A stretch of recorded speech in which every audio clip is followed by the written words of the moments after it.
Please do like share and subscribe, और कृपया करके इस चैनल को बढ़ाने के लिए आप इसको सब्सक्राइब कीजिए, साथ साथ अपने दोस्त। इवनिंग फ्रेंड्स, आज की अपडेट कुछ इस प्रकार से है। आज हम शुरुआत करेंगे पाकिस्तान से। पाकिस्तान की सेना ने बीते महीने 23 मार्च को पाकिस्तान डे परेड के दौरान अपने हथियारों का प्रदर्शन किया और कई रक्षा कार्यक्रमों का अनावरण किया। पाक सेना ने स्थानीय रूप से निर्मित और चीनी डिज़ाइन से बने हैदर टैंक का अनावरण किया। पाकिस्तान के हैदर टैंक को भारत के T-90 टैंक के टक्कर का हथियार माना जा रहा है। पाकिस्तान को 2017 के सौदे के तहत चीन से 300 VT-4 टैंक प्राप्त हुए, जिसमें स्थानीय उत्पादन शामिल था।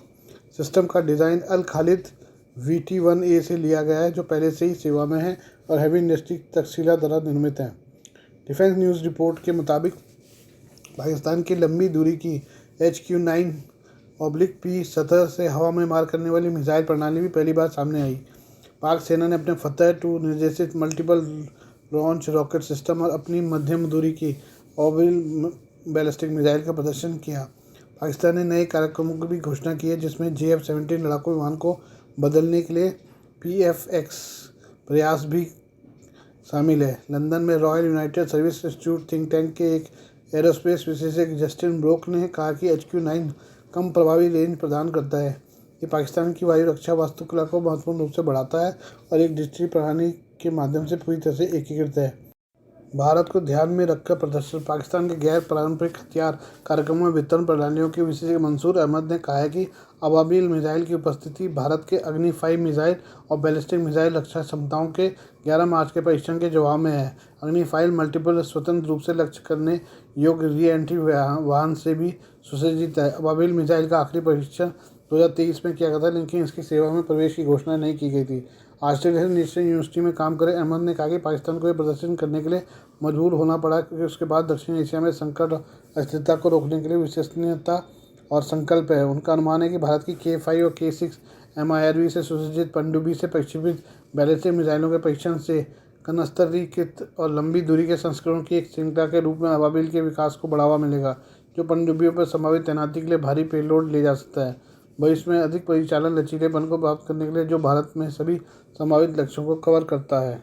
आइए हम भारत और रूस की दोस्ती के बारे में बात करें। भारत रूसी तेल टैंकर कंपनी पर लगे अमेरिकी प्रतिबंधों के बावजूद बड़ी मात्रा में तेल का आयात कर रहा है। वर्तमान में रूसी सोकोल तेल से भरे 4 टैंकर भारतीय बंदरगाह पर हैं या फिर उसकी ओर बढ़ रहे हैं। ये टैंकर भारतीय रिफाइनरियों को कच्चे तेल की सप्लाई करेंगे। पहले ऐसी आशंका जताई जा रही थी कि रूस के सरकारी टैंकर समूह सोवकाम फ्लोट पर लगे अमेरिकी प्रतिबंध से भारत का तेल आयात घट जाएगा। भारत प्रतिबंधों के पहले तक सोवकाम फ्लोट समूह के टैंकरों से ही कच्चे तेल का आयात करता रहा है। ब्लूमबर्ग ने अपनी रिपोर्ट में बताया है कि रूसी सोकोल कार्गो ले जाने वाली 3 टैंकर भारतीय बंदरगाहों के पास खड़े हैं, जो दर्शाता है कि कड़े अमेरिकी प्रतिबंधों के कारण उत्पन्न जटिलताओं के बावजूद कच्चे ग्रेड का व्यापार वापस लौट रहा है। रिपोर्ट के अनुसार सोवकाम फ्लोट कंपनी का एक टैंकर वोस्तोचन प्रॉस्पेक्ट भारत के सिक्का बंदरगाह पर खड़ा है। हालांकि इससे पहले भारतीय तेल कंपनियों ने कहा था कि वे रूस से तेल के आयात में सोवकाम फ्लोट कंपनी के टैंकरों का इस्तेमाल नहीं करेंगे, लेकिन रिपोर्ट में बताया गया कि भारत अब अमेरिकी प्रतिबंधों की परवाह नहीं कर रहा है।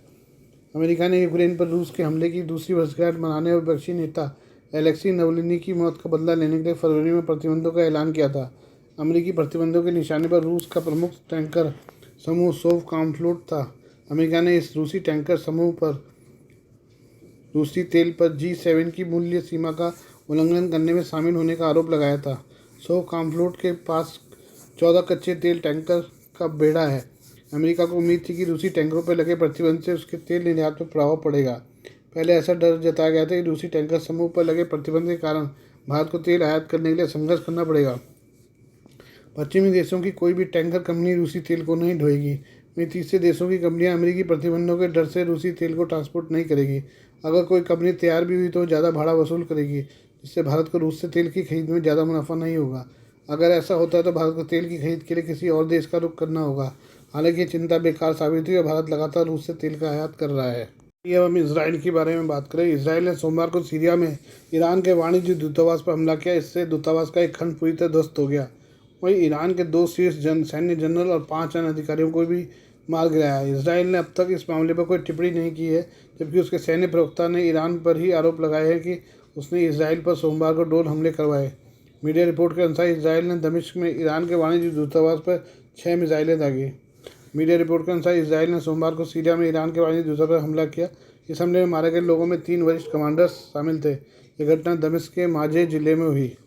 सीरिया के विदेश मंत्री फैसल मेकदाद ने हमले की निंदा की। उन्होंने कहा कि हम इस आतंकवादी हमले की कड़ी निंदा करते हैं जिसने दमिश्क में ईरान के वाणिज्य दूतावास को निशान बनाया और कई निर्दोष लोगों की हत्या कर दी। ईरान के राजदूत हुसैन अकबरी ने बताया कि दूतावास की इमारत को निशाना बनाया गया था। उन्हें यह भी बताया कि उनका आवास सबसे ऊपर की 2 मंजिलों पर है, हालांकि उन्हें कोई नुकसान नहीं पहुंचा। इसराइल के हमले में सेना का सलाहकार और ईरानी रिवॉल्यूशनरी गार्ड के कमांडर मोहम्मद रेजा जहादी समेत 7 लोगों की मौत हुई है। जनरल जहादी ने 2016 तक लेबनान और सीरिया में ईरान के एलीट क्रूज फोर्स का नेतृत्व किया था। हालांकि इसराइल ईरान के सैन्य ठिकानों को निशाना बनाता रहता है, पर यह पहली बार है जब उसने दूतावास पर हमला किया है। इसराइल ने इस हमले पर कोई भी टिप्पणी करने से इनकार कर दिया है। हालांकि रिपोर्ट में दावा किया कि 4 इजरायली अधिकारियों के नाम न बताने की शर्त पर स्वीकार किया कि हमले को इसराइल ने ही अंजाम दिया है। संयुक्त राष्ट्र में ईरान के मिशन ने कहा है कि हमला संयुक्त राष्ट्र चार्टर, अंतर्राष्ट्रीय कानून और राजनयिक एवं दूतावास परिसरों की अनुलंघनीयता के मूलभूत सिद्धांत का उल्लंघन है। उन्होंने कहा कि तेहरान के पास निर्णायक जवाब लेने का अधिकार सुरक्षित है। ईरानी दूतावास पर हमले पर लेबनानी समूह हिजबुल्लाह ने जवाबी कार्रवाई करने की कसम खाई है। समूह ने एक बयान में कहा कि जब तक अपराध का बदला नहीं लिया जाएगा तब तक शांति से नहीं बैठेंगे। वहीं रूस के साथ साथ Iraq, Jordan, Oman, Pakistan, Qatar, Saudi अरब और संयुक्त अरब अमीरात सहित मुस्लिम देशों ने भी हमले की निंदा की। हमले में मारे गए लोगों में हाजी रहीमी भी शामिल हैं। उन्हें कुछ फोर्स का समन्वयक बताया जाता है। हमले में हुसैन अहमद इलाही, मेहंदी जलाल लाठी, मोहसिन सेदाघाट, अली अगाबाबी और अली सालही रुजबाहनी को भी मौत हो गई है। ईरान का कहना है कि हवाई हमले के लिए F-35 युद्धक विमानों का इस्तेमाल किया गया। अकबरी ने कहा यह सद पहली बार है जब यहूदी शासन ने ईरानी दूतावास की आधिकारिक इमारत पर हमला करने की अनुमति दी है। इसराइल के सैन्य प्रवक्ता रियर एडमिरल डेनियल हागरी का कहना है कि इमारत में महज एक वाणिज्य दूतावास नहीं था, बल्कि एक नागरिक सुविधा के रूप में कुछ बलों का सैन्य ठिकाना बना हुआ था। उन्होंने कहा कि इसराइल में एक नौसैनिक अड्डे पर हुआ एक ड्रोन हमला ईरान ने कराया था, हालांकि इसमें कोई घायल नहीं हुआ। इस बीच अकबरी ने बदला लेने की कसम खाई। विशेषज्ञों का मानना है कि ईरान जवाबी कार्रवाई करेगा। वाशिंगटन में काउंसिल ऑफ फॉरेन रिलेशंस के एक विश्लेषक स्टीवन कुक ने कहा कि ईरान हिजबुल्लाह को इसराइल पर अपने हमलों को बढ़ाने का निर्देश दे सकता है। IRGC इराक और सीरिया में युद्ध पर लगे प्रतिबंधों में ढिलाई दे सकता है। इससे अमेरिकी सेना फिर से खतरे में पड़ सकती है। ईरानी हिजबुल्लाह को इसराइल पर हमले को बढ़ाने का निर्देश भी दे सकते हैं, जो अधिक साहसी और अधिक संख्या में बढ़ रहे हैं। आइए अब हम चीन की बायोटेक कंपनियों के बारे में बात करें। चीन की सैन्य कंपनी BGI अमेरिका के मैसाचुसेट्स और केंटुकी में अपनी शाखाएं खोलने की कोशिश कर रही हैं। इस पर अमेरिकी सांसदों ने गहरी चिंता जताई है और आरोप लगाया कि नियामक जांच से बचने के लिए चीन की सैन्य कंपनी ऐसा कर रही है। अमेरिकी सांसदों ने इसे लेकर रक्षा मंत्री लॉयड ऑस्टिन को पत्र लिखा है। चीन की कम्युनिस्ट पार्टी से प्रतिस्पर्धा पर नजर रखने वाली अमेरिकी संसद की समिति के अध्यक्ष माइक गैलेगर और समिति के सदस्य राजा कृष्णमूर्ति ने पत्र लिखा है। इस पत्र में अमेरिकी सांसदों ने अमेरिका में काम कर रही अन्य चीनी बायोटेक कंपनियों को लेकर भी चिंता जताई है। सांसदों का दावा है कि अमेरिका में काम कर रही चीन की ये बायोटेक कंपनियां चीनी सेना और कम्युनिस्ट पार्टी ऑफ चाइना के उद्देश्यों के लिए ही काम कर रही हैं। पत्र में अमेरिकी सांसदों ने रक्षा मंत्री लॉयड ऑस्टिन से वित्तीय वर्ष 2024 के लिए राष्ट्रीय रक्षा प्राधिकरण कानून की धारा 1312 को लागू करने की अपील की और चीन की बायोटेक जैव प्रौद्योगिकी कंपनियों पर नजर रखने की मांग की है। अमेरिकी सांसदों माइक गैलेगर और राजा कृष्णमूर्ति ने पत्र में मांग की है कि पेंटागन अमेरिका में काम कर रही MGI ग्रुप, कंप्लीट जीनोमिक्स, इनोमिक्स, स्टोमिक्स, ओरिजिनल सेल, वाजमे बायोटेक और एक्स बायो को चीनी सैन्य कंपनी के रूप में मान्यता दे। दावा किया जा रहा है कि MGI ग्रुप और कंप्लीट जीनोमिक्स कंपनियां चीनी सेना की कंपनी BGI की सहायक कंपनियां हैं। BGI पर मानवाधिकार उत्पीड़न, गैरकानूनी तरीके से जैविक डाटा इकट्ठा करने जैसे गंभीर आरोप भी लगे हैं। सांसदों ने लिखा है कि चीन की 14वीं पंचवर्षीय योजना के तहत बायोटेक के क्षेत्र में चीनी सेना अपना प्रभुत्व जमाना चाहती है। चीनी सेना के एकेडमिक साहित्य के हवाले से अमेरिकी सांसदों ने दावा किया है कि भविष्य में युद्ध के मैदान में दबदबे के लिए जैव प्रौद्योगिकी बेहद अहम होगी। इसके तहत बेहद खतरनाक जीवाणु बनाए जा सकते हैं। ऐसे में चीन की अमेरिका में काम कर रही बायोटेक कंपनी की तुरंत पहचान करने की ज़रूरत है। आज के लिए बस इतना ही। बाकी मिलते हैं कल आपसे नई खबरों के साथ। धन्यवाद।